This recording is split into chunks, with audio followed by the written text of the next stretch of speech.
بہت زمانے پہلے ملک بوستان کے بادشاہ کو پرستان کی ملکہ نے ایک درخت تحفے میں دیا تھا۔ اس کی خاصیت یہ تھی کہ اس پر روز سونے کے سیب لگتے تھے۔ شاہی مالی ہر روز سیب کی گنتی کر کے سیب بادشاہ کے حوالے کرتا تھا۔ ایک دن جب مالی سیب کی گنتی کرتا ہے تو ایک سیب کم دیکھ کر بادشاہ کو بتاتا ہے کہ آج ایک سیب کم ہے۔ یہ سن کر بادشاہ غصے میں آ جاتا ہے اور کہتا ہے کہ سیب چور کو پکڑ کر لایا جائے۔ جس نے بھی سیب چرایا ہے اس کو سخت سزا دی جائے گی۔ مالی کے 3 بیٹے تھے۔ مالی نے اپنے بڑے بیٹے کو ساری بات بتائی تو بیٹے نے کہا کہ آج رات میں باغ میں پہرا دوں گا۔ لہٰذا جب آدھی رات ہوئی تو بڑا بیٹا سو گیا۔ صبح کو معلوم ہوا کہ ایک سیب غائب ہے۔ مالی نے بادشاہ کی خدمت میں حاضر ہو کر کہا کہ بادشاہ سلامت، آج رات میرا دوسرا بیٹا نگرانی کرے گا۔ رات ہوئی تو دوسرا بیٹا سونے کی سیب کی نگرانی کرنے لگا، مگر جب آدھی رات ہوئی تو وہ بھی تھک کر گہری نیند سو گیا۔ اگلی صبح پھر ایک سیب غائب نکلا تو مالی بہت پریشان ہوا۔ اس نے اپنے تیسرے بیٹے سے کہا کہ آج رات تم سیب کے درخت کی نگرانی کرو۔ لہٰذا رات ہوئی تو تیسرا بیٹا سیب کے درخت کے سامنے والے درخت کی اوٹ میں چھپ گیا تاکہ چور اس کو نہ دیکھ سکے۔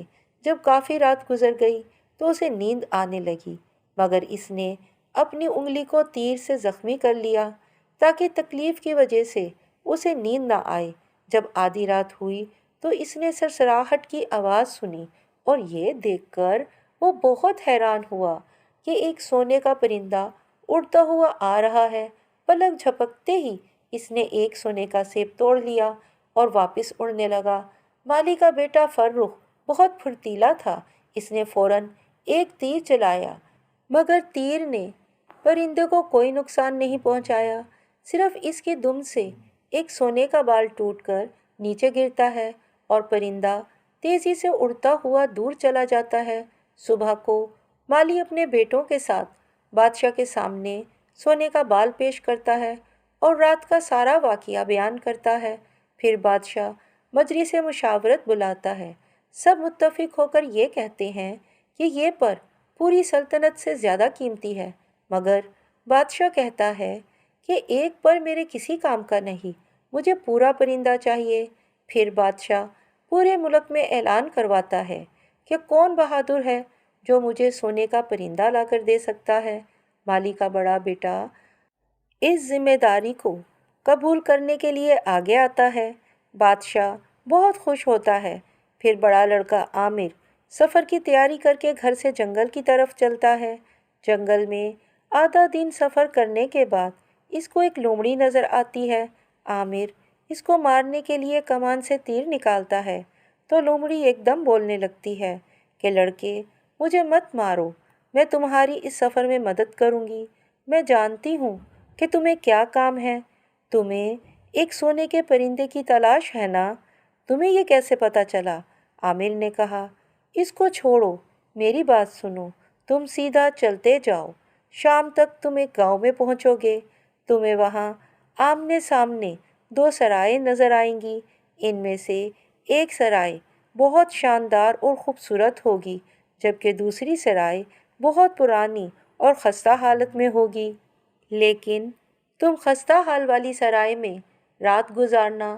یہ سن کر عامر نے سوچا کہ میں تو اچھی سرائے میں رات گزاروں گا، اور پھر اس نے لومڑی پر تیر چلا دیا، مگر اس کا نشانہ چوک گیا اور لومڑی جنگل میں بھاگ گئی۔ پھر وہ اپنے راستے پر سیدھا چل دیا اور شام تک ایک گاؤں میں پہنچا تو اس نے دیکھا کہ یہاں 2 سرائیں ہیں، اور جو سرائے بہت شاندار ہے اس کے باہر لوگ گا رہے ہیں، ناچ رہے ہیں، جیسے جشن منا رہے ہوں، مگر دوسری سرائے بہت گندی اور خراب تھی۔ اس نے سوچا، میں بہت بے وقوف ہوں گا اگر میں گندی پرانی سرائے میں گیا۔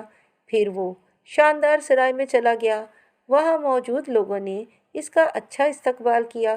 اس نے اپنی مرضی کے مطابق کھایا پیا اور سونے کے پرندے اور اپنے ملک کو بھول گیا۔ 2 مہینے گزر گئے لیکن عامر گھر واپس نہ آیا۔ مالی بہت پریشان تھا۔ مالی کے دوسرے لڑکے نے کہا، ابا جان، بھائی ابھی تک واپس نہیں آئے، نہ ہی کوئی خیریت کی خبر آئی۔ آپ مجھے اجازت دیں تاکہ میں بھائی اور سونے کے پرندے کی تلاش میں جاؤں۔ مالی نے اسے اجازت دے دی۔ مالی سے اجازت لے کر سہیل سفر پر روانہ ہوا اور سفر کرتے کرتے جنگل میں پہنچا۔ سہیل کو بھی جنگل میں لومڑی ملی۔ اس نے سہیل سے بھی وہی کہا جو عامر کو کہا تھا، لیکن سہیل نے لومڑی پر تیر نہیں چلایا بلکہ آگے روانہ ہو گیا۔ گاؤں میں پہنچا تو اس کے بھائی نے اسے شاندار سرائے میں بلا لیا اور سہیل نے بھی وہاں رہ کر یہ بھلا دیا کہ وہ یہاں کس مقصد سے آیا تھا۔ یوں ہی وقت گزرتا گیا۔ مالی اپنے بیٹوں کا بے چینی سے انتظار کرتا رہا۔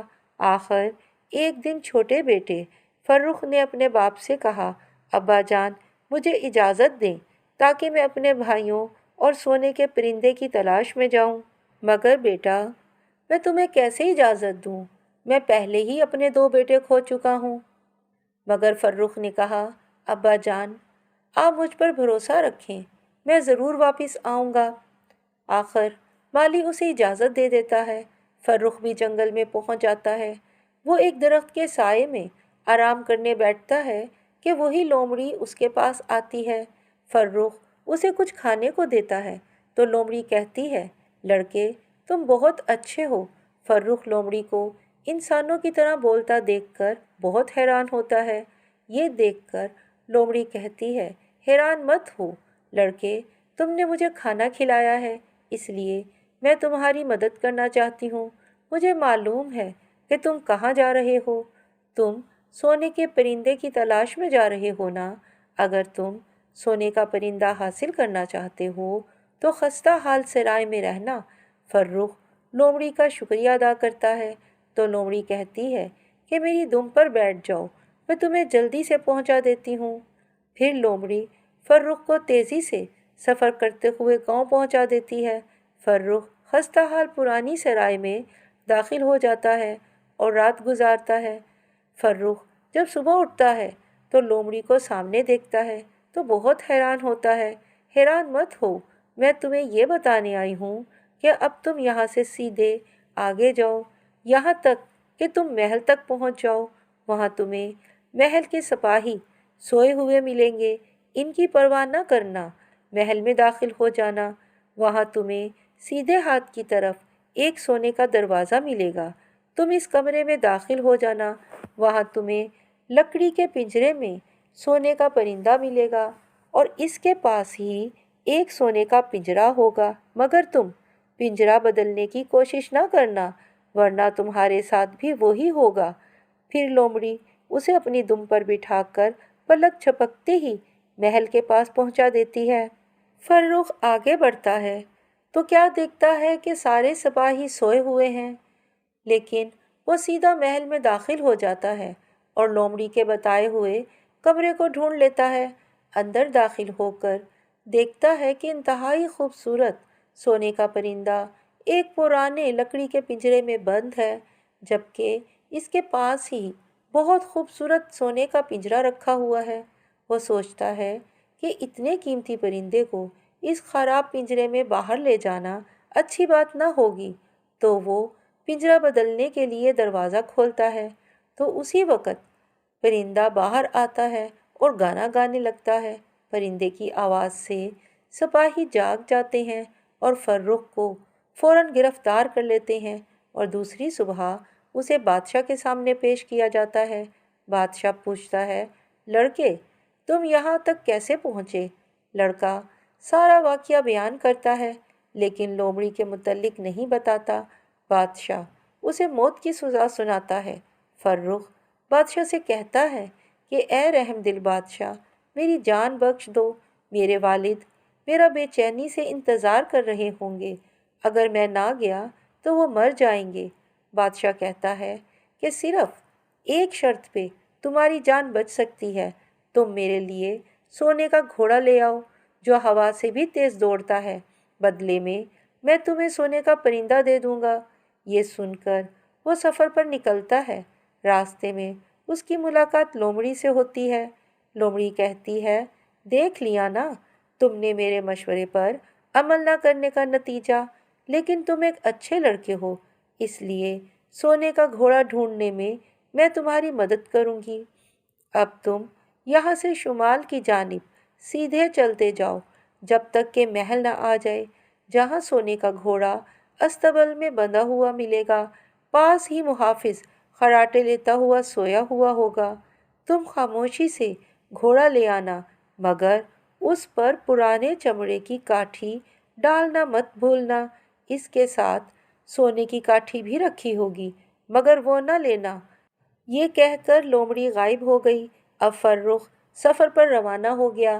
2 دن سفر کرنے کے بعد فرخ لومڑی کے بتائے ہوئے محل میں پہنچ گیا۔ اس نے محافظ کو سوتا پایا۔ بڑی احتیاط سے اس نے گھوڑے کو باہر نکالا، مگر جب اس نے سونے کی کاٹھی دیکھی تو اس نے سوچا، میں اسے سونے کی کاٹھی ہی دوں گا، یہ اسی کا حقدار ہے۔ لیکن جیسے ہی وہ سونے کی کاٹھی اٹھاتا ہے تو محافظ جاگ جاتا ہے اور چلانے لگتا ہے، تو سارے سپاہی آ جاتے ہیں اور فرخ کو گرفتار کر لیتے ہیں اور بادشاہ کے سامنے لے جاتے ہیں۔ بادشاہ اس سے پوچھتا ہے کہ تم یہاں تک کیسے پہنچے؟ فرخ سارا واقعہ بیان کرتا ہے۔ بادشاہ فرخ کو موت کی سزا سناتا ہے۔ فرخ اس سے بھی فریاد کرتا ہے کہ مجھے معاف کر دیں، تو بادشاہ کہتا ہے کہ اگر تم خوبصورت شہزادی کو میرے پاس لاؤ گے تو میں تمہاری جان بخش دوں گا، اور میں تمہیں سونے کا گھوڑا اور سونے کا پرندہ بھی دے دوں گا۔ یہ سن کر وہ پھر سفر پر نکلتا ہے اور راستے میں لومڑی پھر اس کو ملتی ہے اور کہتی ہے، مجھے بہت افسوس ہے، اگر تم نے میرا کہنا مانا ہوتا تو تمہیں گھوڑا اور پرندہ دونوں مل جاتے، لیکن میں ابھی بھی تمہاری مدد کروں گی۔ اب تم جنوب کی جانب سیدھے چلتے جاؤ یہاں تک کہ محل کے پاس پہنچ جاؤ۔ محل کے باہر کوئی محافظ نہیں ہوگا، تم بے خوف اندر چلے جانا۔ وہاں ایک کمرے میں شہزادی ہوگی، تم اسے سرخ گلاب کا پھول دینا اور شہزادی سے ساتھ چلنے کی درخواست کرنا، مگر دیکھنا اسے ماں باپ سے اجازت نہ لینے دینا۔ پھر لومڑی اپنی دم پھیلا دیتی ہے اور فرخ کو پلک جھپکتے ہی محل تک پہنچا دیتی ہے۔ اب فرخ محل میں داخل ہوتا ہے۔ جلد ہی وہ شہزادی کے کمرے میں پہنچ جاتا ہے۔ شہزادی اچانک فرخ کو دیکھ کر پریشان ہو جاتی ہے، مگر شہزادہ کہتا ہے، پریشان نہ ہو شہزادی، اور آگے بڑھ کر شہزادی کو سرخ گلاب کا پھول پیش کرتا ہے۔ تو شہزادی بہت خوش ہوتی ہے۔ پھر فرخ شہزادی کو اپنے آنے کا مقصد بیان کرتا ہے اور شہزادی کو ساتھ چلنے کا کہتا ہے۔ شہزادی جانے کے لیے تیار ہو جاتی ہے، مگر اداس لہجے میں فرخ سے کہتی ہے کہ مجھے ابا جان سے اجازت لینی ہے، ورنہ وہ پریشان ہو جائیں گے۔ فرخ لومڑی کی بات بھول جاتا ہے اور شہزادی کی بات مان لیتا ہے۔ جب شہزادی بادشاہ سے اجازت لینے جاتی ہے تو بادشاہ فوراً محافظوں کو بلاتا ہے اور فرخ کو قید کر لیتا ہے۔ بادشاہ کہتا ہے کہ اگر تم شہزادی کو ساتھ لے جانا چاہتے ہو تو تمہیں سامنے والی چٹان کو 8 دنوں میں توڑنا ہوگا، جو میری کھڑکی کے سامنے ہے۔ محافظ فرخ کو پکڑ کر چٹان کے پاس چھوڑاتے ہیں۔ چٹان اتنی بڑی تھی کہ ہزاروں لوگ مل کر بھی اس کو 8 دنوں میں نہیں توڑ سکتے تھے۔ اب فرخ بیچارہ چٹان توڑنا شروع کرتا ہے۔ 7 دن تک وہ دن رات چٹان توڑتا رہتا ہے، مگر بہت ہی تھوڑا حصہ توڑ سکتا ہے۔ اب وہ نا امید ہو کر ایک جگہ بیٹھ گیا اور افسوس کرنے لگا کہ میں نے لومڑی کا کہنا کیوں نہیں مانا۔ وہ دل ہی دل میں لومڑی کو یاد کرنے لگا۔ تبھی لومڑی پھر اس کی مدد کرنے آتی ہے۔ وہ فرخ سے کہتی ہے، فرخ تم بہت تھک گئے ہو، اب تم سو جاؤ، اب میں تمہارا کام کروں گی۔ فرخ بہت تھکا ہوا تھا، وہ فوراً سو گیا۔ صبح کو جب وہ اٹھا تو یہ دیکھ کر حیران رہ گیا کہ چٹان کا نام و نشان بھی باقی نہ تھا۔ بادشاہ بہت خوش ہوتا ہے اور شہزادی کو فرخ کے ساتھ جانے کی اجازت دے دیتا ہے۔ اب فرخ شہزادی کو لے کر لومڑی کے پاس پہنچتا ہے۔ لومڑی